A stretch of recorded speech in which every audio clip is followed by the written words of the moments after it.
10 Senate seats are already open. 10. That means 10 Senate races are heading into the 2026 election without the incumbent senator defending the seat, a level of turnover that could reshape the balance of power in Washington. And one of those names is Thom Tillis. For years, Republican voters were told the party's internal battles were just noise, that the establishment could absorb the pressure, that Trump could be contained, and that the old Republican power structure would ultimately remain intact. Then, Tillis announced he would not seek re-election after his clash with President Trump over Trump's sweeping tax and spending legislation. So here's the question. Are these just ordinary retirements, or are we watching the Republican Party's old guard give way to something very different? For months, the conventional political story was that Republicans could face a brutal 2026 map, and that internal divisions might give Democrats an opening to challenge the GOP Senate majority. But here's the part worth slowing down for. The Republican Party is not simply defending the same lineup of incumbents. Several familiar Senate names are already leaving the battlefield, while others have been removed through primaries. The Senate's own records list Thom Tillis among the Republicans who have announced they will not seek another term. And Tillis is especially important because his departure followed a very public clash with President Trump. On June 28, 2025, Tillis was one of only 2 Republican senators to vote against advancing Trump's sweeping tax and spending legislation. The procedural vote passed 51-49. The following day, Tillis announced he would not seek re-election. That's the contradiction. The story isn't simply that one senator retired. It's that the 2026 Senate map is being reshaped by a combination of retirements, primary defeats, and battles over what today's Republican Party actually stands for. Read that again. The old lineup is changing before Election Day even arrives. And this is where the story gets bigger. Because the real numbers reveal ***, 3 things *** you need to keep in mind. First, exactly how much turnover is actually happening in the Senate and why the latest count is larger than the 10 seats shorthand suggests. Time's August 14 analysis says **13. Sitting senators *** are not expected to return for the next Congress. Second, we're going to trace exactly what happened between Trump and Thom Tillis, from Tillis's vote against advancing Trump's bill to his decision not to seek re-election. And third, we'll show what the 2026 Senate map actually means for control of Washington. Because **, 35 Senate seats are up, **, while Republicans currently hold a 53-47 majority. So don't just watch the headlines, watch the numbers. Because by the end, you'll see why this isn't simply about one senator leaving. It's about who gets to define the Republican Party next. If you care about putting America first, strengthening the Republican Party, and making sure voters understand what is really happening in Washington, hit that like button. Every click helps put this story in front of another voter who wants the facts without the Washington spin. This is ***, MAGA Wire TV, ***, where we break down the political battles shaping the country. Now let's get back to the Senate map. To understand why these Senate openings matter, you have to go back before the 2026 campaign headlines, because the turnover didn't begin with Election Day. It began with decisions made inside the Republican Party long before voters cast a single ballot. The Senate is not like the House. Senators serve 6-year terms, which means an open seat can remain politically important for years after the original senator leaves. And when an incumbent retires, the entire contest changes. There is no sitting senator with an established statewide record, fundraising network, and personal brand defending the seat. That is why North Carolina matters. Thom Tillis entered the Senate after winning election in 2014 and re-election in 2020. But by 2025, his relationship with the Trump-era Republican coalition had become increasingly strained. The decisive confrontation came over Trump's sweeping tax and spending legislation. On June 28, 2025, the Senate voted 51-49 on the procedural step needed to advance the bill. 2 Republicans voted against it, Thom Tillis of North Carolina and Rand Paul of Kentucky. Their opposition was significant because Republicans held only a narrow Senate majority. And here's where the political machinery kicked in. President Trump publicly criticized Tillis and said he would consider supporting a primary challenger. The next day, June 29, Tillis announced that he would not seek re-election. Tillis said he had not been excited about running for another term and cited political gridlock and his desire to spend more time with his family. Remember that sequence. June 28, the vote. June 29, the retirement announcement, 1 day apart. That doesn't mean every part of Tillis's decision can be reduced to Trump. His own statement gave additional reasons. But politically, the timing was impossible to ignore. And Reuters reported that the announcement followed Trump's criticism over Tillis's vote. Now zoom out. North Carolina wasn't the only Senate seat changing hands before the election. Time's August 14 analysis found that **13 sitting senators were not expected to return for the next Congress. That figure includes senators retiring, senators seeking other offices, and an appointed senator whose seat is also changing. And this is where the original 10 Senate seats headline needs precision. 10 does not capture the entire picture anymore. 13 is the broader number time reported as of August 13. 13 seats. 35 Senate seats are being contested in 2026, and Republicans currently hold 53 seats to the Democrats' 47, including 2 independents who caucus with Democrats. So the story isn't simply about one senator walking away. It's about an unusually large amount of turnover arriving at exactly the moment when control of the Senate is being fought over. That's the pressure cooker. And once you understand how an incumbent's retirement transforms a Senate race, you can see why these departures matter far beyond the individual names on the ballot. Here's how this really works. An open Senate seat does not automatically mean Republicans win it. That's the first thing to understand. When an incumbent retires, the party loses something valuable. An established candidate who already has statewide name recognition, a fundraising operation, and a voting record, voters can judge. Instead, the party has to choose a replacement, and that's where primaries become important. A Senate primary is essentially the first election inside the election. Republican voters choose which Republican will represent the party in November. In a normal political cycle, that can produce a contest over experience, ideology, electability, or all three. But in the Trump era, there is another question sitting on the ballot. Who actually represents the direction of today's Republican Party? That's why the Tillis story matters. Tillis wasn't defeated in a primary. He didn't lose a general election. He chose not to seek another term after his confrontation with Trump over the president's legislation. That's an important distinction. Read that again. Tillis left. He was not removed by Republican voters. That difference matters because the broader 2026 turnover story includes several different mechanisms: retirements, primary defeats, and other changes that create new faces in Congress. Time reported that at least 83 House and Senate incumbents were not expected to return for the next Congress. Now consider the Senate itself. There are 100 senators. Republicans currently hold 53 seats. Democrats hold 45. 2 independents caucus with Democrats. That's 53-47 for organizational purposes. But here's the wrinkle. Having 53 Republican senators does not mean Republicans can automatically pass every bill they want. For most ordinary Senate legislation, the key procedural hurdle is cloture. In simple English, cloture is the Senate's mechanism for ending debate and moving toward a final vote. On most legislation, that means assembling 60 senators. So remember the numbers: 53, 54, 7. Republicans can control the chamber with 53 seats, but they generally need 7 additional votes to reach 60 on legislation requiring cloture. That is why Senate elections matter so much. A change of 1, 2, 3 seats can alter the negotiating math even when the majority party remains the same. And there is another layer. Not every Senate vote requires 60 votes. Some matters can move under different procedures, and budget-related legislation can sometimes use reconciliation, which has special rules and a simple majority pathway. So, the Senate is not a giant 60-vote switch. It's more like a maze. Different doors require different keys. That's the mechanism most viewers miss. Now bring that back to 2026. The Senate has 35 seats up for election, while the current Republican conference has 53 members. The official Senate listing identifies the Class 2 seats whose terms expire in January 2027, including Tillis's North Carolina seat and other Republican-held seats. An open seat therefore matters for 2 reasons. First, it creates a candidate selection battle.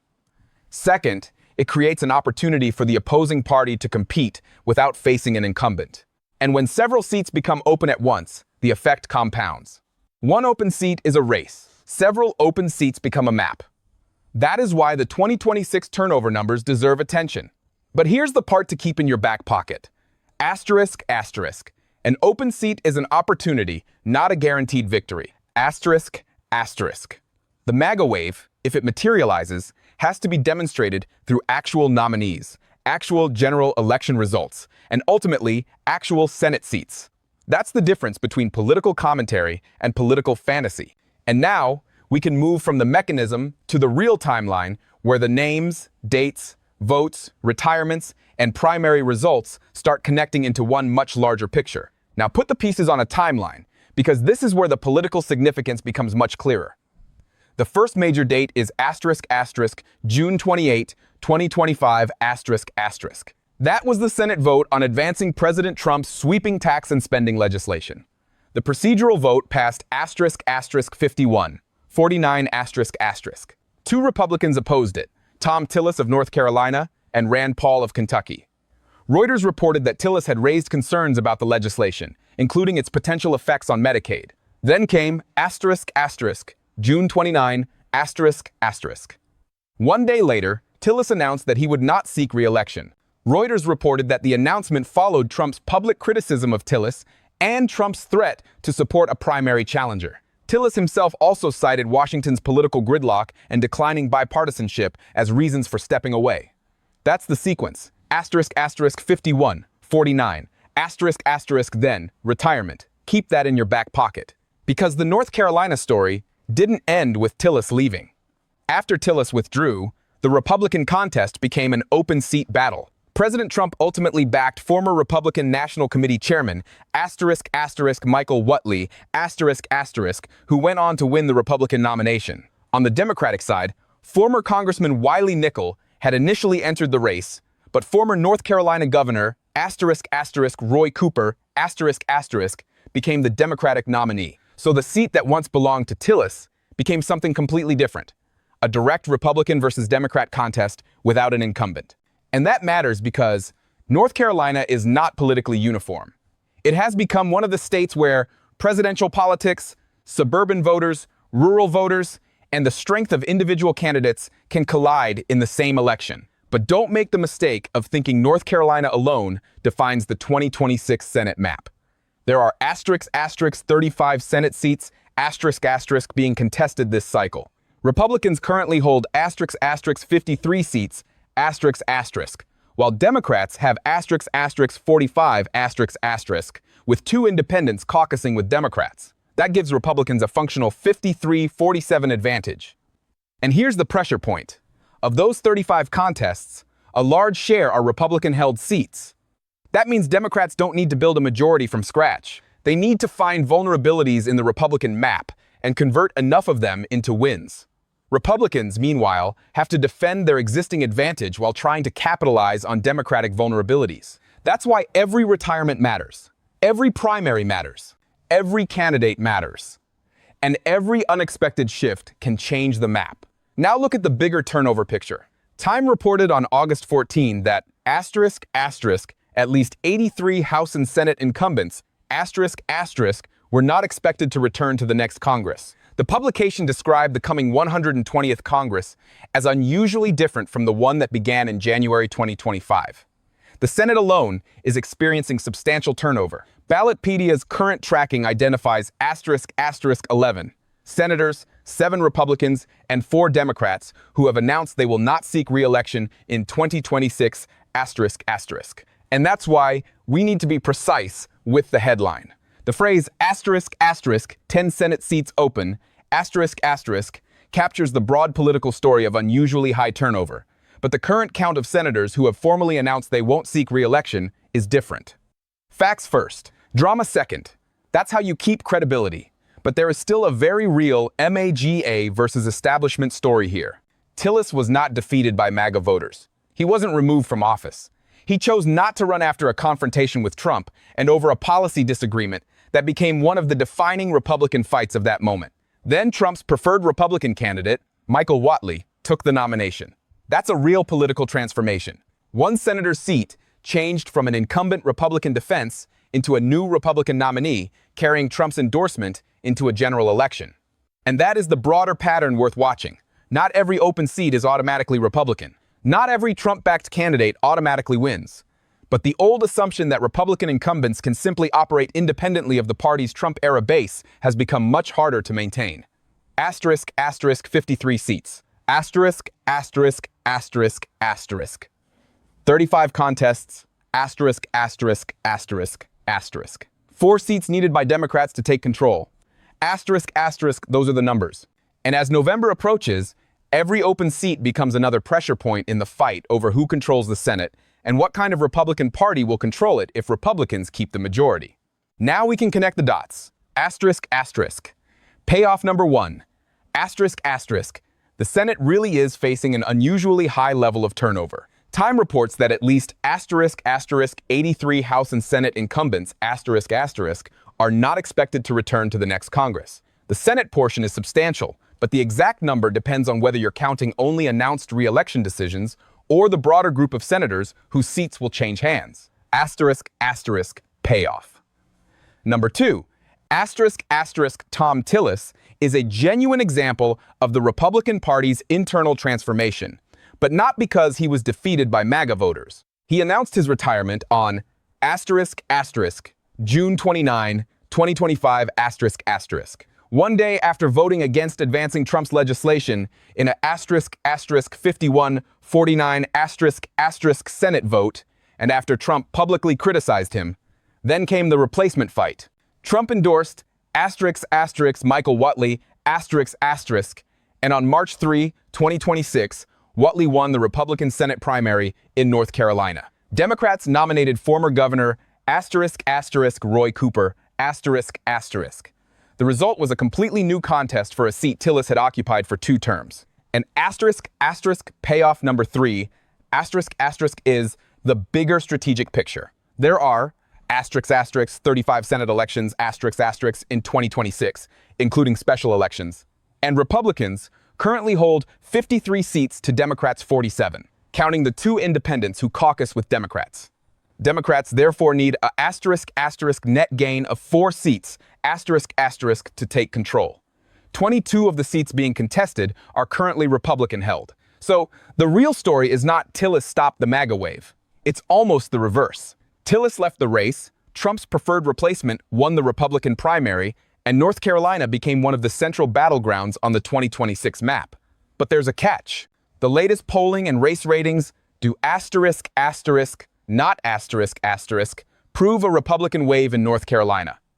In fact, recent indicators have shown Cooper with a significant lead. So if MAGA wants to call this a wave, November has to prove it. That's where the real fight begins. Now the political contrast comes into focus. On one side, you have President Trump using one of the most powerful tools in modern Republican politics, his endorsement. Trump backed Michael Whatley for the open North Carolina Senate seat after the fight with Tillis. Whatley then won the Republican primary on March 3, 2026, setting up the general election against former Democratic Governor Roy Cooper. That is the real Trump versus establishment story here. Not that Trump personally controls every Republican voter, not that every Trump-backed candidate automatically wins, but that the Republican nominee replacing Tillis is a candidate Trump supported and Republican primary voters ultimately chose him. One name, one endorsement, one primary result. Now look at the other side. Cooper enters the race with the advantages of a former governor and strong statewide recognition.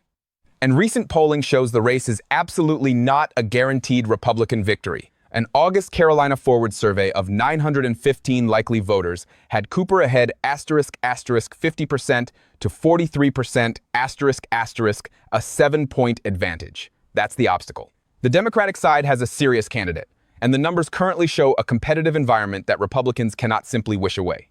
But that's also what makes the North Carolina race so important. Trump's preferred candidate has captured the Republican nomination. The old incumbent is gone. The Democratic challenger is strong. And now voters decide whether this open seat becomes another Republican hold or the kind of Democratic pickup that could change the Senate math. That's the fight. And November gets the final word. In fairness, and this is where we give you the whole picture, Democrats have a strong argument.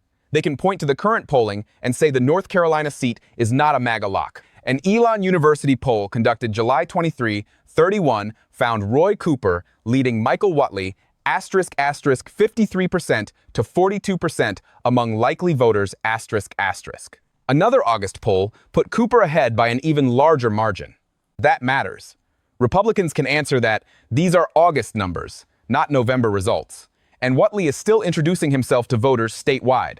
The race has months to develop, and polling is a snapshot, not a ballot. That's the real debate. The honest conservative case isn't that victory is guaranteed. It's that an open seat gives Republicans a fresh opportunity to define their nominee, while the November election will determine whether that opportunity becomes an actual Senate hold.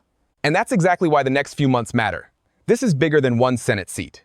What is really at stake is whether Republicans can hold the Senate majority while replacing a generation of incumbents, and whether Trump-aligned candidates can turn that political realignment into actual governing power. But here's the reality check. North Carolina is currently leaning Democratic in the polling. The latest Carolina Forward survey had Roy Cooper ahead of Michael Whatley **, 50% to 43% **. So the MAGA wave is not something we can simply declare. It has to be earned at the ballot box. And that's what makes these open seats so important. Opportunity is everywhere, but victory still has to be won. Now I want your answer. **. Do you think President Trump's influence is reshaping the Republican Party, yes or no? **.